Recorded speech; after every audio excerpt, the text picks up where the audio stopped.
He was just like, alright guys, it's another episode of the Walk Closet podcast, and that's it. Yeah, but I just feel false when I'm saying it.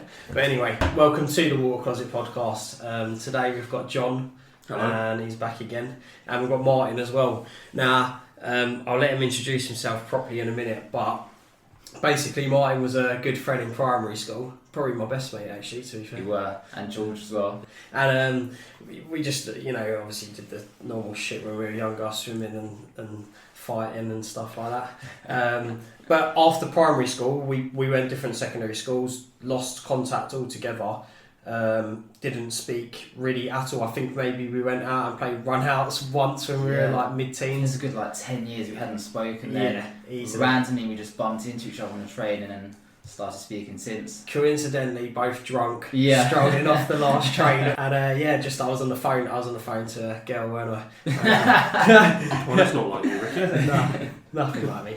And then Martin just kind of tapped me on the shoulder. Are you Ricky? Yeah. Who are you? Oh shit, Martin. How are you? And that was it. Like, just swapped numbers and vowed to meet up. Basically, we've caught up a couple of times, haven't we?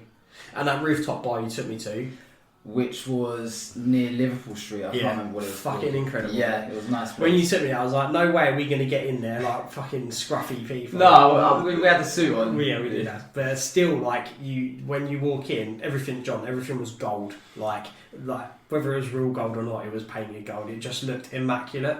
And I thought we're gonna walk in and get ID'd or like checked for a hotel pass or something. But you didn't. Just walk in, press the lift, and go out to. And what was cool was the kind of igloo-looking things which you could just then look out onto the park, which was nice in the summer especially. Yeah, I can imagine it gets fucking Ramo up there. Yeah, definitely. Yeah, it'd be a good day to be up there today, squashed against loads of other people. Yeah. Well, I was going to try and do this pod outside, but it's too noisy with the wind. Background noise. But I did want to absorb some vitamin D while we were on the mic. Wow, that's the worst. Vitamin D on the mic. Well, okay, right. Well, let's get going. You've been at uni. Yeah, so me and Ricky, we actually did completely different paths. So he decided to go down the route of coming out of school, going straight into a job, and then I kind of did the more maybe cliche route. So I went uni. So I went University of Kent, did my bachelor's there. And my third year actually, I know you wanted me to speak about my travels and stuff. So I actually went to Hong Kong for a year. And I know Ricky's quite against all the kind of university pathway, but one of the benefits of it is definitely that you do get the opportunity to kind of travel sometimes.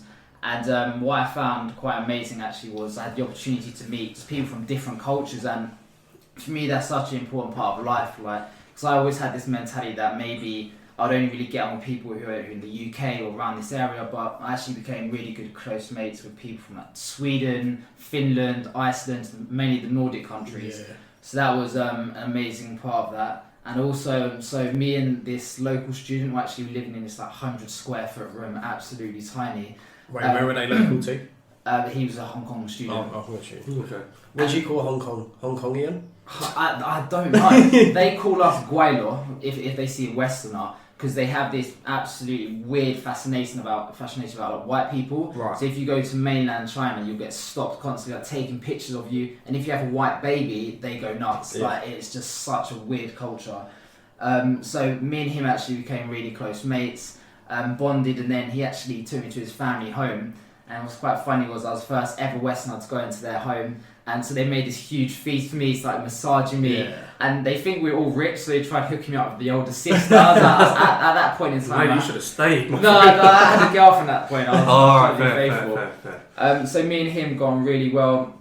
Kind of showed me about Hong Kong, but if no one's been there, it's an absolutely amazing city. And what's quite different about it is so similar to London, so it's built up, you've got the city, but then you also have these amazing like heights, beaches, and you definitely don't get that in London. No. You've got Southend Beach, which for context, Brighton's our most famous. Yeah, for context for the listeners, the Hong Kong was a gap year during the university course? That's what we call an exchange program. Okay. So I was studying there at the University of City U. I did that for a year, then came back, I did my masters in finance, and now I'm off to move to Milton Keynes for my job. So it's on the graduate scheme at Santander. So I'll be a business consultant there. So yeah, I'm looking forward to that. Finally working. I feel like I've just kind of enjoyed my life for the past 5 years. Haven't really had to do a 9-to-5 job. You're lucky. But I think that's something that's good to talk about with you, because you're quite anti that, and I feel like uni, that there's so many positives. It's people you do meet. I get there's a lot of debt at the end of it, but for a lot of people it can be a good way to start to kind of motivate yourself by the people you're surrounded by, and actually start to perfect your craft. If that's you want to go into finance, start to look at ways where you can, what divisions you want to go into finance and stuff like that. I think like where you mentioned the travel and aspect, that's brilliant. Also the fact that when you go to uni you get kind of independence, you get your own house and you're looking after yourself and things like that. It's not something I've really done. And you kind of get your freedom as well, because you're not in a family unit where you're constricted to, we're doing this as a family, you just do what you want whenever you want, kind of. I think that's where, because a lot of students I've spoken to, past and present, they're the cat's just snuck in the room. They've been depressed, like they're going through some sort of depression, they're not exactly happy. I know students that, you know, went to uni to get away from home, and now that the 4 years are coming up, they're having to go back home because they haven't got money to go anywhere and that else. could be even worse, kind of experiencing your independence and that being taken away. Well, that's the biggest thing for me, because I want to go travelling, and I've already kind of said to myself I want to become nomadic, I want to travel, I want to work, I don't really want to be able to have something as a homeland. For me to run out of money halfway through my travels, or run out of travel money at any point, and not be able to carry on what I'm doing and return back home where I'm not going to be happy again, that's what I'm scared of the most. What is it like for you when you come back to your family unit? Do you feel restricted? Absolutely awful. Me and everyone has this conversation. You go home and you have these aspirations, like, I'm going to be there for like a couple months and then move out. But then it kind of hits home how expensive it is to move out in London. It's just absolutely extortionate. I know a few of my friends, they've moved out and they're paying about £1,000 each, and that's someone who shares a room because they've got their girlfriend there. So it's just so expensive at the moment. That's why I'm quite fortunate, because I'm moving to Milton Keynes. It's just half the price there, so you can get like an ensuite bedroom for about £500 a month. In London, for that price, you probably get a cardboard box outside if you're lucky as well. So I just didn't like being at home. As you said, I had that independence. I love living with my friends, and then coming back and your mum kind of hounds you, like turn the TV down. She's got a way of living, right? Yeah, which is fair enough. Like, but your dad lives in France. Yeah. And he's got a farm, hasn't he? Is it? I don't know how you call it. No, he's a horse trainer. A horse trainer. So he's got about 30 horses. Like racing horse trainer. Okay. What do you call it though? Like a ranch? No, that's more kind of cowboys. I know, but how would you call it? I know in French it's écurie, we say. A yard, I think it's actually called a yard. Just like a horse yard. Horse yard. And he trains them to do what? Racing. To race them, yeah. So he was originally a jockey. He did some jump racing, and then he broke every single bone in his body. So he's like, maybe I need to kind of go down the training route. And it's actually quite a cool story here. So it all happened. So he had his best mate called Martin Blackshaw, and he unfortunately passed away in a car accident. And he was a trainer at that time, so that's why he named me Martin. And then he took over his training business, so he took over the horses and the owners. And then that's how he started in that industry. So he's based in Marseille. So it's cool. It's cool. When you visit, do you get involved? That's what I was going to say. Have you ever thought about living there as well? With the issues you've said here, have you thought about living there instead? I have, but for the industry I want to go into, which is finance, I feel like being so close to London, it just wouldn't really make sense to move away. Yeah. You want to be close to the financial hub. Yeah, exactly. And did you pick up any stuff for the horses, like what John was saying? Did you get involved at all? So I was actually going to be a jockey at first, but I grew slightly too tall. Ricky would be okay for that. But a sun swap. Yeah. Craig. But because you need to be so small for that, unless you want to do jump racing. So then I kind of chose a different career path, and then going into finance was very different indeed. Yeah, very. So one thing that I didn't go to university, for people listening. One thing that I always thought of and have seen is people that, I mean, you're lucky, you're already, you're going off up to Milton Keynes. I guess that's already set in stone. Yeah. That's happening. Yeah. Brilliant. Congrats.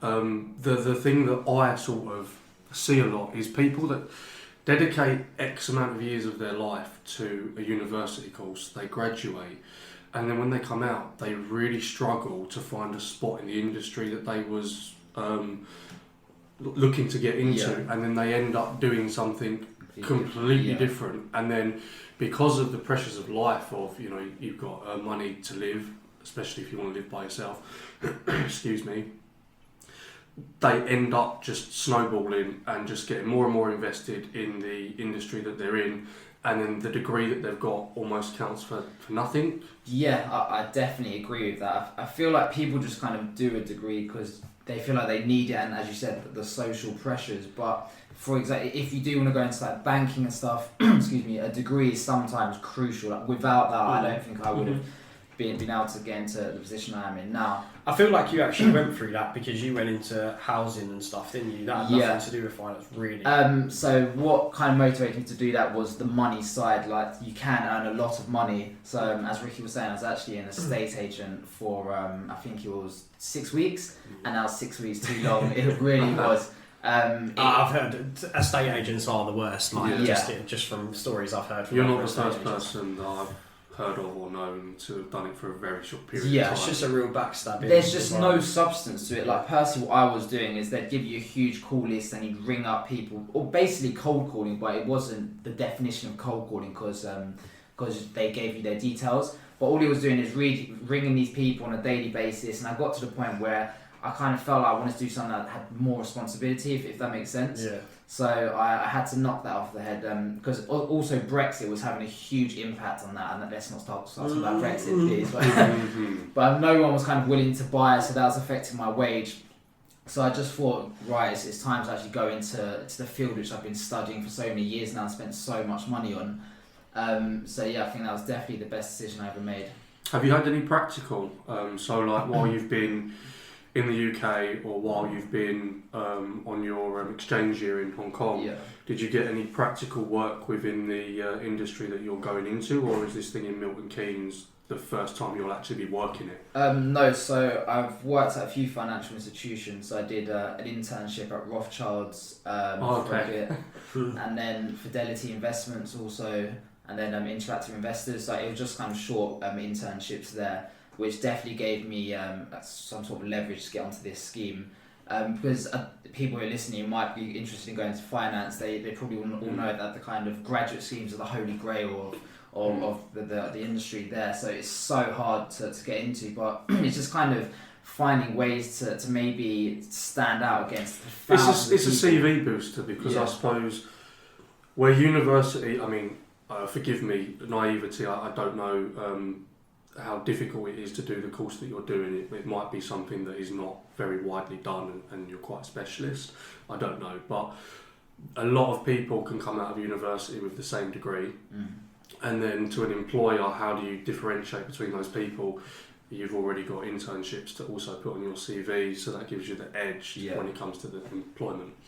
Extra curriculum activities. So travelling, that like people wouldn't think it, but they absolutely love talking about people that have been able to do that. I actually get a 50-50 on the travelling, because whenever if you mention it in an interview and you say, oh yeah, I went travelling last year, did this, and they're intrigued. They ask you, what did you do? Well, and you go, well, I went away for a month, blah blah blah. Do you want to do it again? And that's the trick question. Yeah. Because they're trying to work out if you're going to fuck off next year or in a few months' time and go travelling again, and you just can't answer it. Well, they want to find out if you're worth investing in. Yeah. Because a lot of companies these days, when they get new blood in, they want to put them through other means of training, and that means investing their money and their time in you. And if you're going to sod off in 6 months, then there's not really much point of them doing it, is there? But it's not even just that they want to invest, it's just that's how everything seems to be. Like, you can't, unless you're contracting for 6 months, nobody is interested in kind of what you want from life. Like, because you might only want to do a year working in London to build up your money and then go live somewhere else, like Milton Keynes, where it's cheaper. Because the wages in London, you could save for a good solid year to 2 and then go, not retire, but get an easier job up in like Newcastle, for example, and live in like a 5-bedroom house for the price it would cost to live in a 1-bedroom flat shared with other people, you know. And that's how I see it. Like industries, corporations, they're not bothered about your personal life or wants, desires. That's what I find. But I just kind of feel like that's just life at this point in time. It's their business at the end of the day. They're just they're operating for their own selfish reasons. Capitalism. Yeah. They just want to make capital. They just want to make money, and you're a means to an end for them to get more money. Yeah. Essentially. I mean, everybody's selfish at the end of the day, anyway. Well, to an extent, yeah. Everybody's got to look out for themselves. I think even if you help somebody out, you're helping them out for a reason, and you know you're going to get gratification from that. Yeah. And then because they're going to be happy, you're going to be happy. That's selfish, isn't it? You did it just to help be happy yourself. No faith in humanity at all. Yeah. No, but that is the true way to look at it. Yeah. I look at it that way myself as well sometimes. Like, I think if I'm down, I'll go help someone else out, and it improves my spirit as well as theirs. Yeah. Fair point. Fair way of looking at it. I do think that sometimes I do things just to help somebody else out without really giving shit whether it helps me out. Of course, you have to. Like, and we had this on the phone call the other day, and we were talking about like wingmanning and shit like that, taking one for the team. You do naturally do that for a friend, didn't you? Like, or a loved one, so to speak. I don't know. It depends how big the wing is.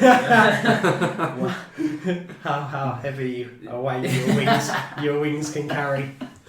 So one thing I want to get into, if it's okay with you, Martin, is Ricky mentioned about you having, I suppose, down feelings whilst you was in the UK. Is that right? Or you had certain feelings towards getting out of the UK? No? No, not in mine. Yeah, I definitely wouldn't put it strongly as down, but I definitely was looking at maybe going abroad. That was wasn't due to like emotions, more due to financial reasons. It might have been down to the fact, it might have been the fact that you're coming home from uni, and I said mine wasn't particularly happy about coming home from uni, and yeah. Right. You was doing the estate agents. It wasn't exactly what you wanted to be doing. Yeah. When you just studied so for 4 years, that's probably what I was saying. Okay. Yeah. All right. Fair enough. But yeah, talking about that, let's go back to like Hong Kong.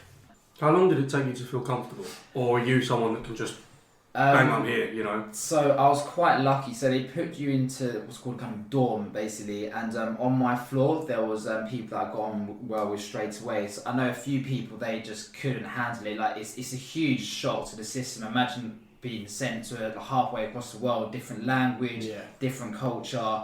You don't know anybody, and it can be a daunting process. I have a feeling that I personally would struggle with that. But that's, for me, pushing yourself out of your comfort zone to that far, it does help you build your character. So when I come back to the UK and I'm doing something that I'd find slightly nerve-wracking before, like going to a job interview, I'd see I've moved to halfway across the world for a year. If I can do that, then that's the kind of You walk should up. cross a half an hour conversation. Yeah, no, exactly. So I think that's definitely something that people should look for when they travel. It's just such a way to build your character. Honestly, I think every single person should go travelling for a good month or two away from home.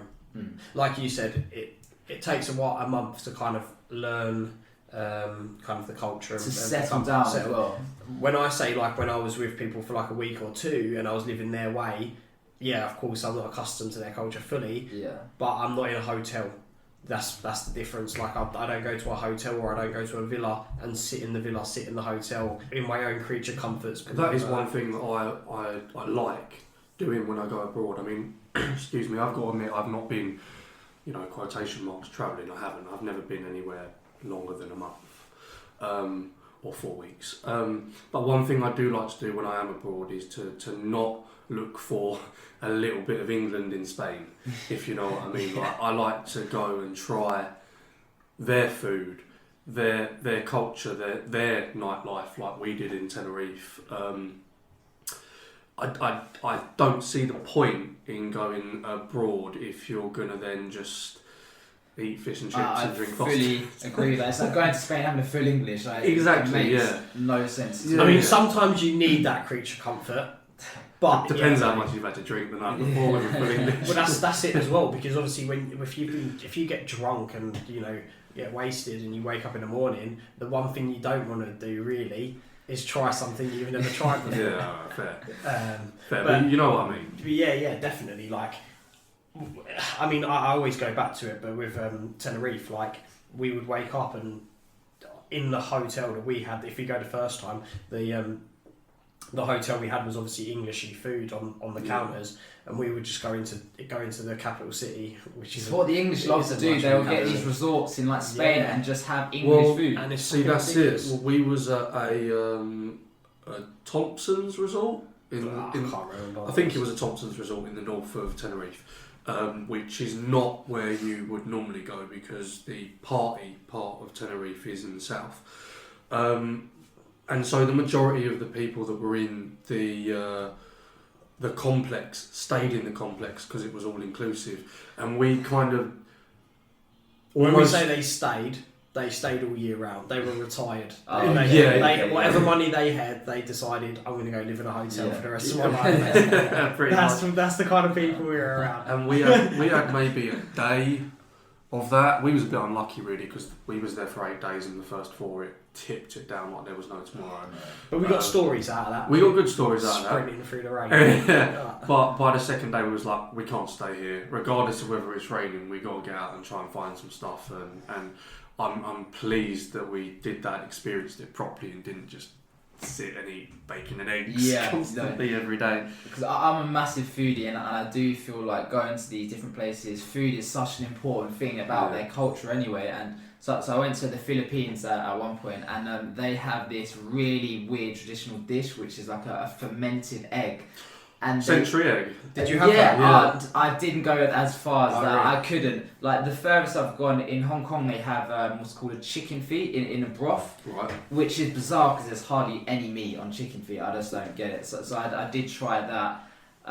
So that was okay, but I think the fermented egg something a bit too extreme for myself. Okay, I think I've seen people eat them on YouTube, but it doesn't absolutely repulsive. It doesn't look particularly fun. In Singapore, they've got similar sorts of things as well, and they've got like fish head stew. Now, I imagined fucking Indiana Jones, you know, when they're eating and the little eyeballs start popping up, and I'm like expecting a bowl of water to come out and me just to go like that, and an eyeball just floats up to the top. When they like pick the top off the monkey's head and the soup. Oh, in China, yeah.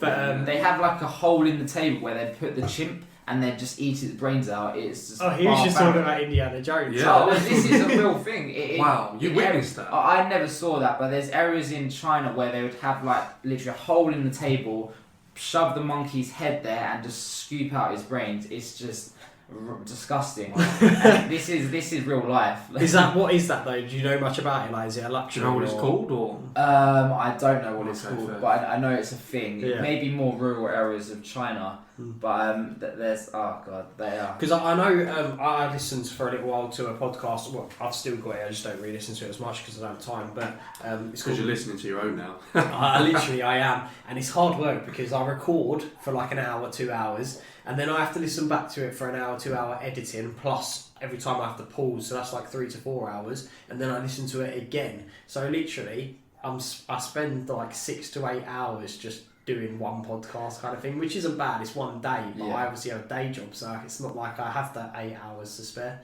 Sorry, I completely... But it's cool.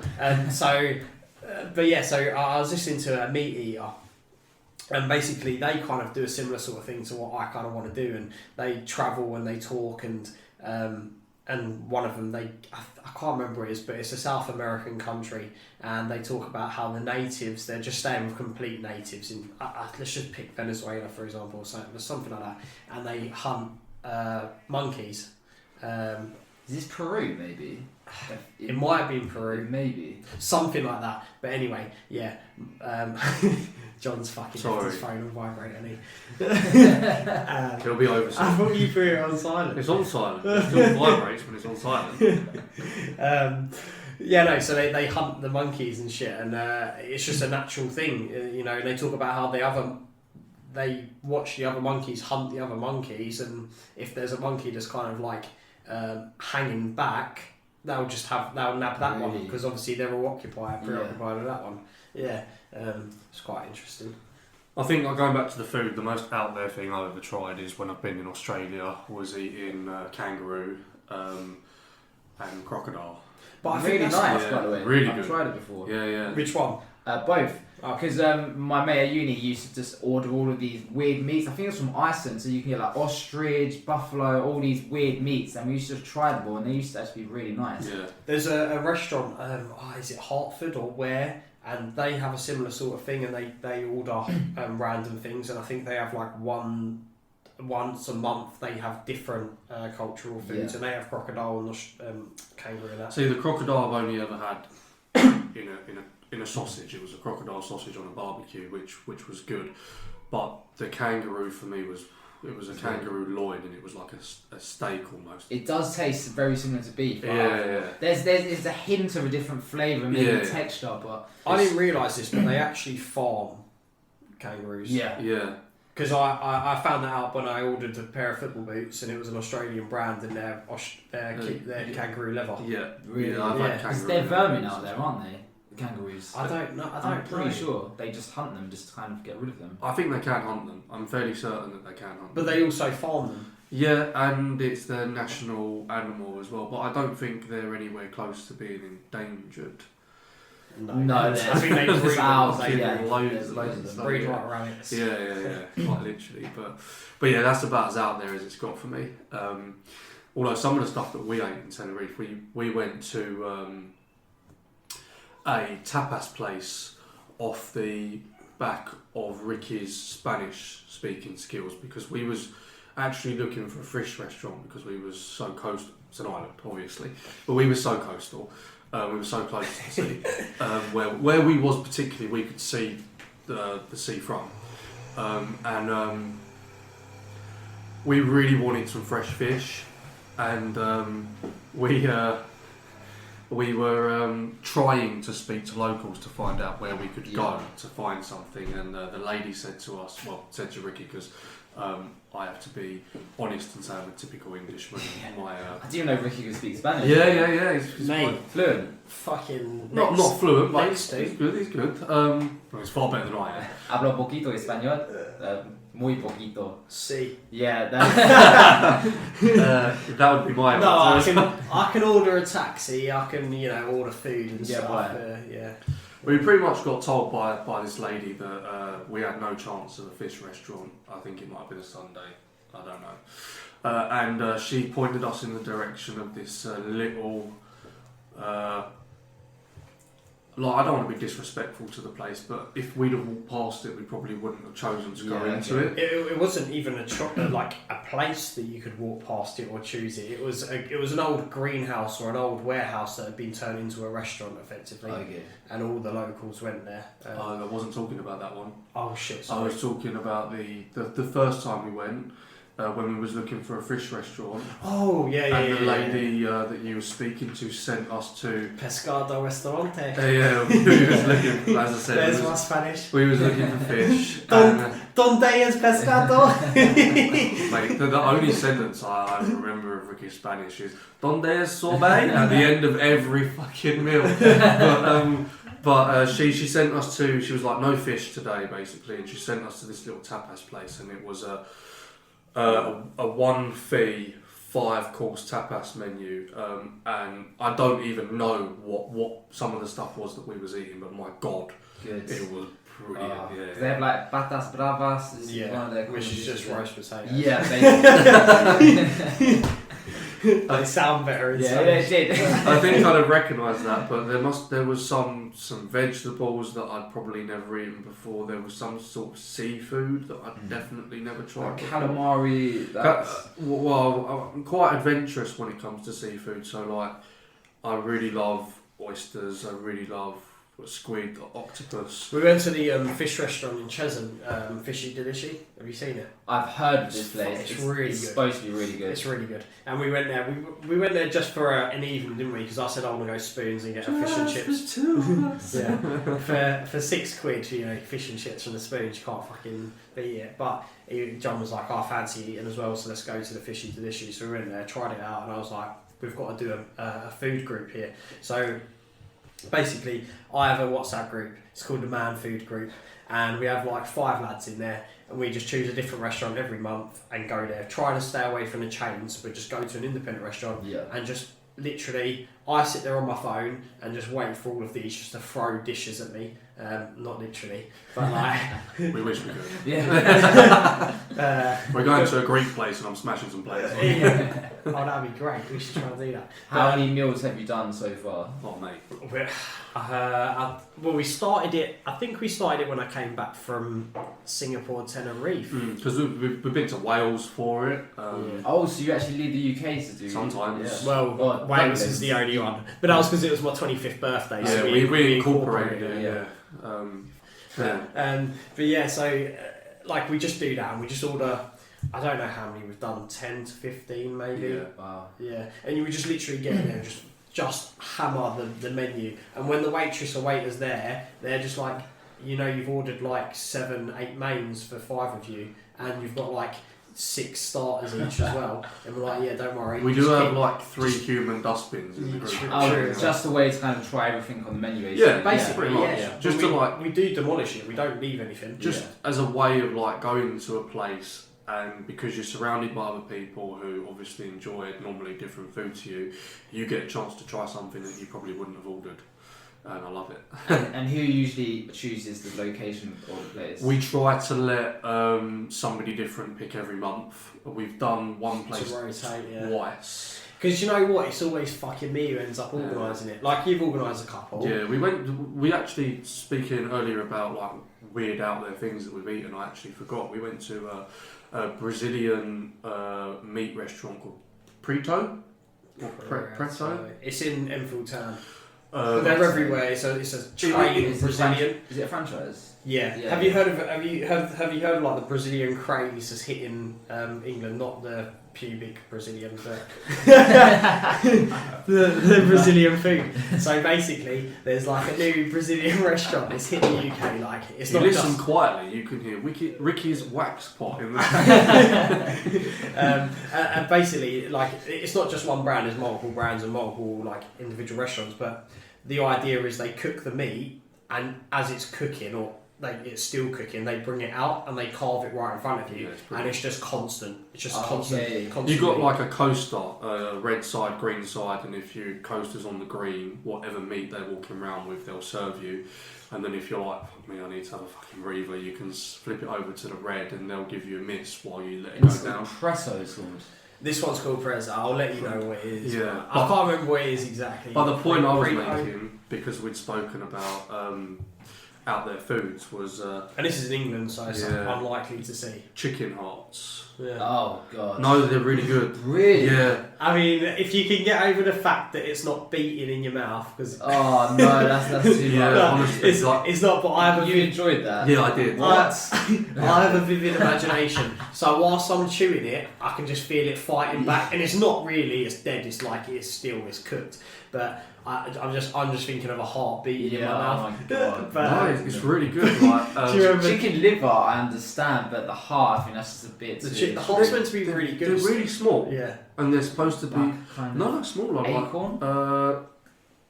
I don't know what it's comparable. Maybe like a big peanut. Yeah. Maybe slightly bigger than a big peanut. They come on a skewer, and you have like 12 to 20 of them, Yeah. and they just They just whip them on your cut in plate. your plate. And yeah, it like one thing I've always tried, especially with food, is just to have like a sort of you don't know till you've tried. Like Yeah. I have people in my life who I'm not going to out who can just look at food and immediately decide they don't like it, having never have even attempted. That really winds me up. It actually does. That really gets to me, which is why I love the food group, because it gives me a chance to just go, yeah, chicken hearts, why not? Do you know what I mean? Like, and they were actually, I would eat them again.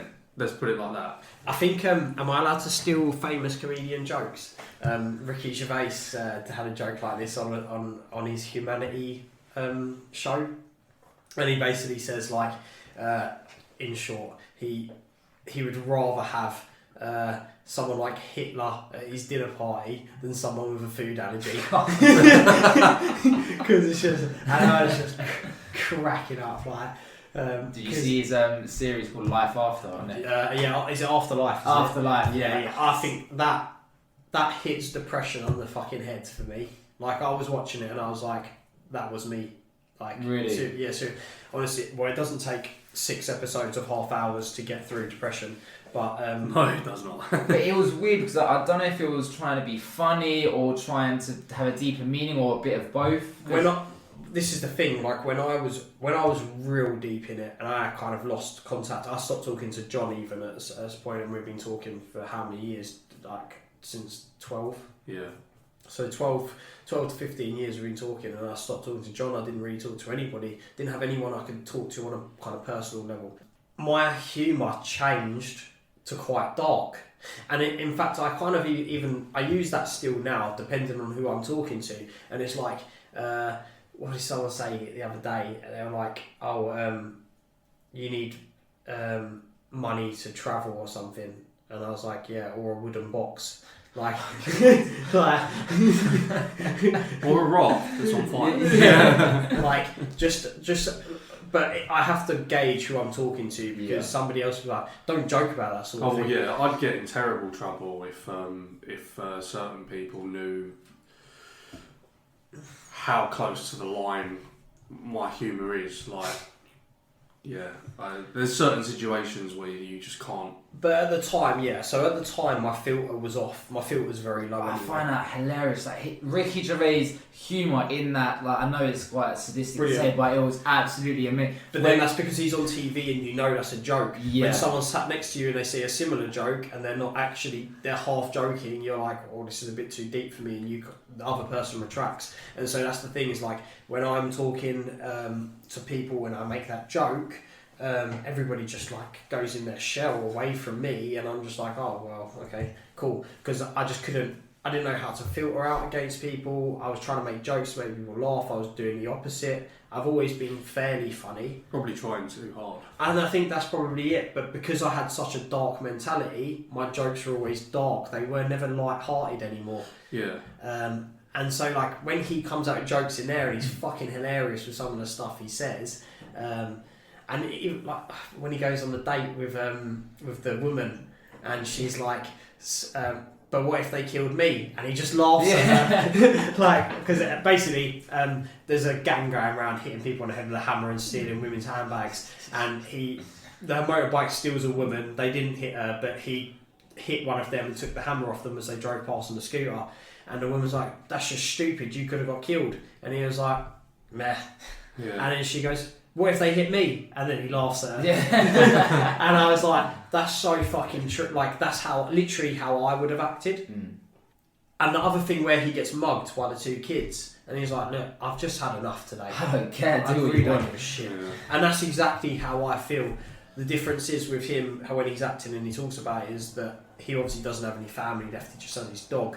Whereas if I kind of did something stupid and did get killed, there's a whole load of family and friends that may be upset for an hour or two. That's a bit of a stretch, but possibly. No, I'm kidding.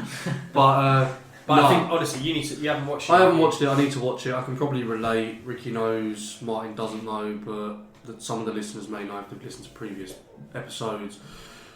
I went through some pretty dark times. Recently, I had a heart condition when I was younger. Well, I still have the heart condition, but I had a heart transplant, or half a heart transplant, when I was younger. And as I've grown up, I was okay with it when I was younger, but the older I've got, the more it sort of started to affect. So you have like a big scar? I've got a zipper, I've got the around the side sort of stuff going on. And like as you get older and you get into that age of like looking at the opposite sex, and then you get social pressures and self-confidence issues, because obviously scars and all that sort of stuff. So I've had some dark times, so I could probably really relate to the humour in that, because my humour's probably still there. You got a rib move, didn't you? I got my rib cage broken open. Can you suck your own dick? I can't suck. I cannot suck my own dick. That'd be one of the benefits. Then I wouldn't need to look for a girlfriend. But yeah, no, Afterlife is wicked. I really love that. Like, I heard about it on the True Geordie podcast first, and I was like, alright, I'm going to check this out, because they interviewed Ricky Gervais. He could be next on the show. You never know. Yeah, I wish. It would be banging. It'd be interesting, yeah, because when I first kind of started listening to Ricky Gervais, I thought, what a bellend. Like, I really didn't like him. And it wasn't until, like, later stuff he started doing that I actually kind of found him a bit funnier. But, like, even when he's talking to, is it the Ricky Gervais show? The one where he does the cartoon with Carl Pilkington. Oh, yeah. And the other blonde comedian, the tall, lanky, bloke, yeah. They mock Carl so much. And I don't know if that's just part of the sketch, if that's what they're meant to be doing kind of thing. But they, like, Carl will say something and I'll be like, actually, I can relate to that. And he'll say something stupid like, but why... I like looking out my window, washing up and shit like that. And they will rip him to shreds for saying it, which I suppose he does deserve. It's the way he says things. Like he says the obvious, do you know what I mean? I think that's... Yeah, but it's good sometimes Yeah. and you can relate to it. But then those two just absolutely rip him apart. And I think that kind of made Ricky Gervais a bit dislikable for me, to be fair. Okay. I kind of have a sort of jealousy for how simple Carl Pilkington, how simple he looks at life. Carl But he doesn't really look at it simple. Like, if you watch him Idiot Is that Abroad, him? I don't know if it's all an act or... I think it is him, but... I don't know, an Idiot Abroad is still quite... He's like, why would I want to do that? Like, I'm happy. I think he knows Yeah. he's saying stupid things, but he just kind of plays on it. Do you know what I mean? Definitely. But like, he goes to like a posh hotel and they show him like watches which are worth like 10 million. And he's like, why do I need a watch to tell the time for 10 million? I can ask someone for free. Like, and it's fucking true. Or, Like, everyone's got a mobile phone for me, these days. that's not simple. That's just like looking at life like a valid fucking situation. Why do you need to pay 10 million for a watch? Like, It's just being materialistic, isn't it, really? yeah. Well, that's. I feel like when you're in those sort of kind of social group, you're always trying to outdo one another with the most expensive watch, most expensive bottle of drink you buy on a night out or car. It's just how they do. They just like to compete with each other. Yeah. Do you think you're quite materialistic? I think He's I'm going getting into there. banking. He's after them bonuses. Because you are quite money motivated, aren't you? 100%. A lot of people tell me like you shouldn't think that way. Like a lot of older people, anyway, they're like your mentality will change, but I just really don't think. I'm money motivated. My mentality's changed completely. I've like I was money motivated massively, but that's one of the reasons. One of the things that drove me into depression was just literally I never had enough.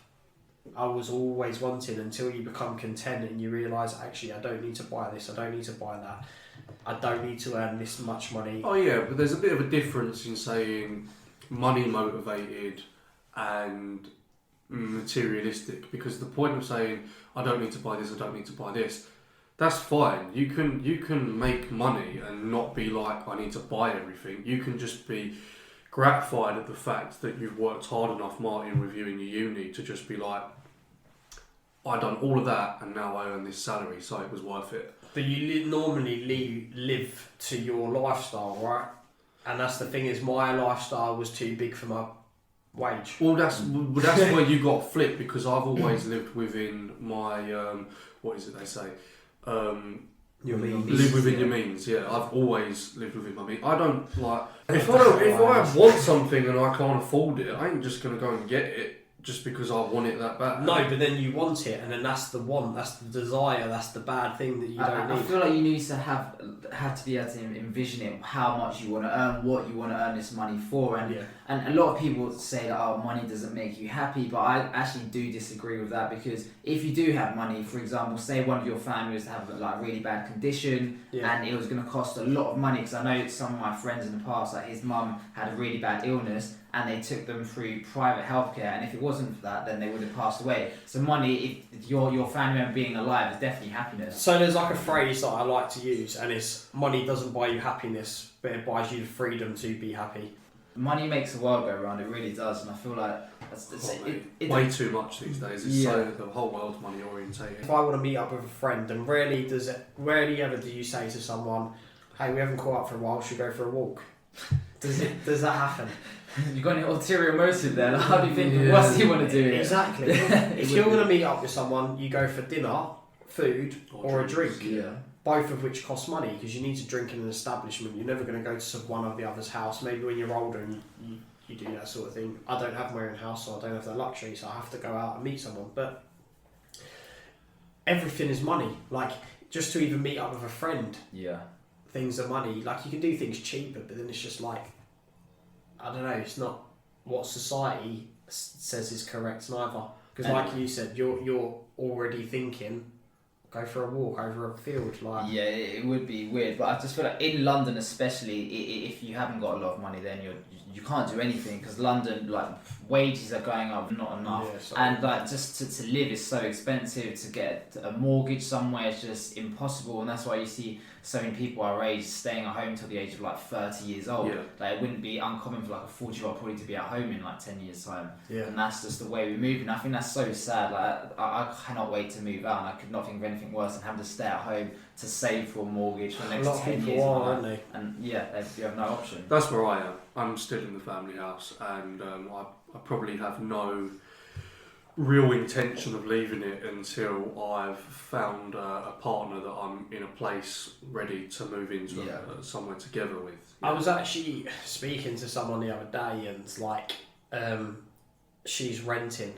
and obviously her parents own her place in France, actually, own her house and that. So she rents off the family? No, she rents in London. She earns her own wages. Oh, okay. She rents to live, but she's not making any savings. She's spending what she earns.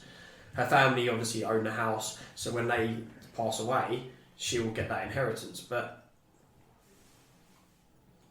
then it's just you're constantly waiting for your parents to die, aren't you? Yeah, well, even then, your inheritance tax is like 45%, so even when they do die, it's going to get wiped out anyway. That's the thing, it's like inheritance is just... This is a good guy to know, man. Yeah. Tax rates. Everything... What's your number? It's true though, but every time... If the person below cannot make enough money to buy their own house or have a... You know, if you buy your own house and pay off that mortgage in the 25 years you're alive, you effectively have a 350 grand house sitting there. Theoretically, you should be able to sell that and have 350,000. Like you said, if you don't and you pass it on to your child, you lose 45, basically 50%. Yeah. So the child's going to get 175. Is that right?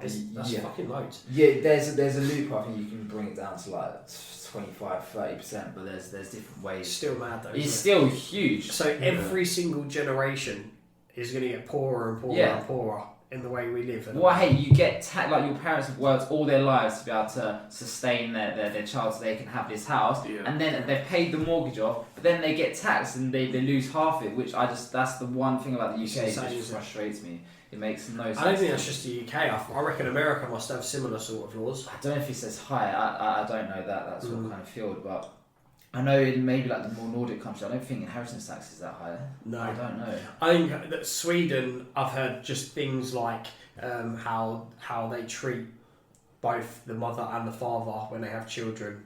It's a lot more moral. So I'd expect that the rest of their kind of ethos is quite ethical. Yeah. But Britain, it's just about making money, isn't it? What's the transferability country to country? With what you were just saying about obviously the different, like for the example you gave was the tax on inheritance. So with the course that you've done and you already having done an exchange year abroad, I know that was within university. What would be the scope for you to then carry on the career that you're going to be starting soon abroad? Did you get a chance within the university course to learn about what it is like in different countries? Well, yeah, definitely, because my dad had a few contacts out there for me, so I could kind of speak to them and stuff.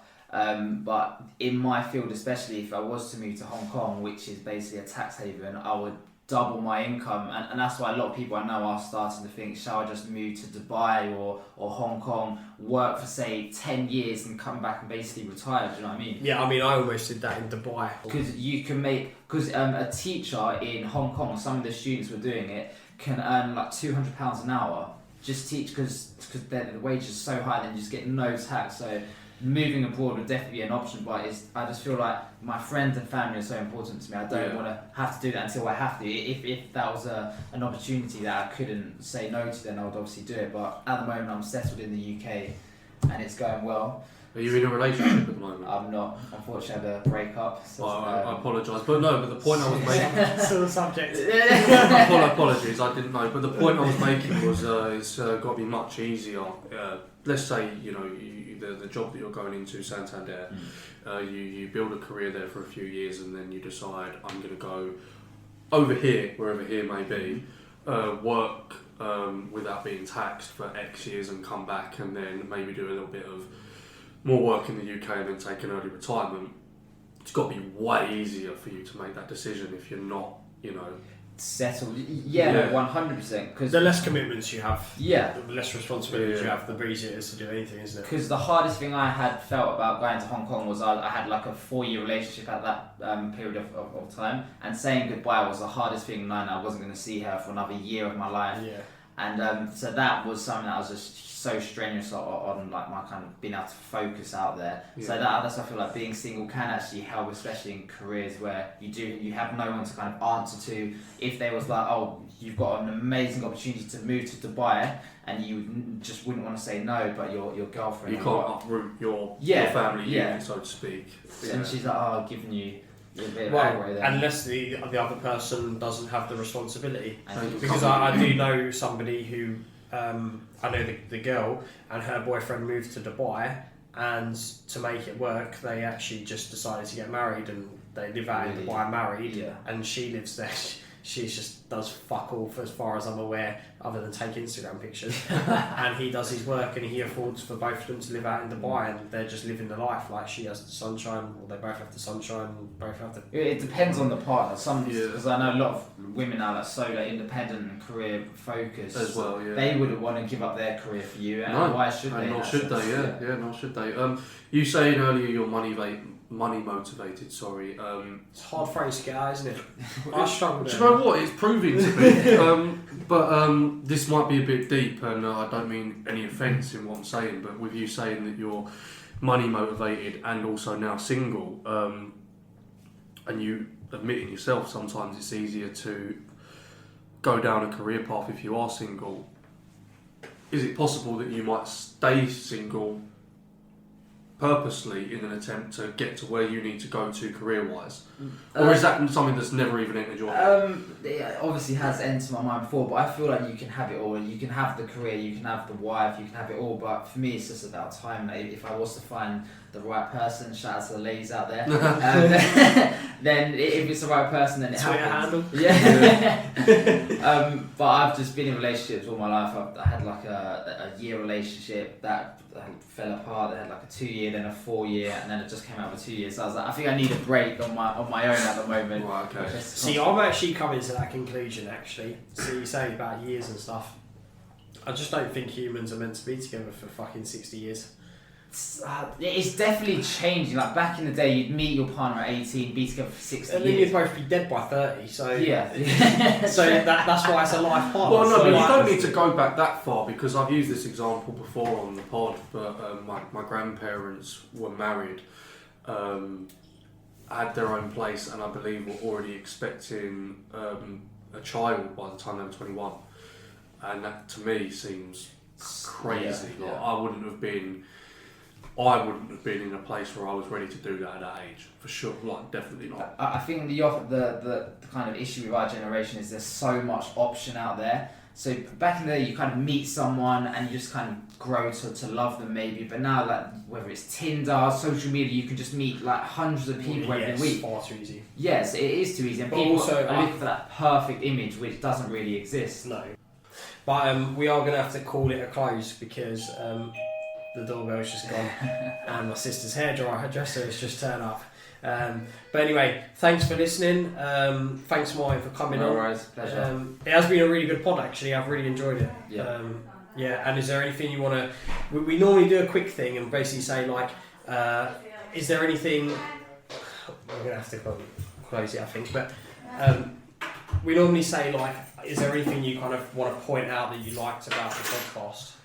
I think it's good to talk about kind of people's motivations in life and like what sort of kind of travel experiences they've had.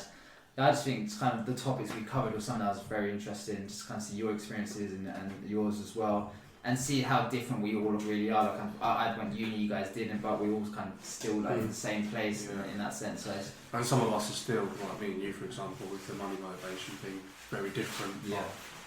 We're on the same page. Yeah, no, exactly. Yeah. Alright, well, Anyway, thanks for listening, and we'll catch up with you next week.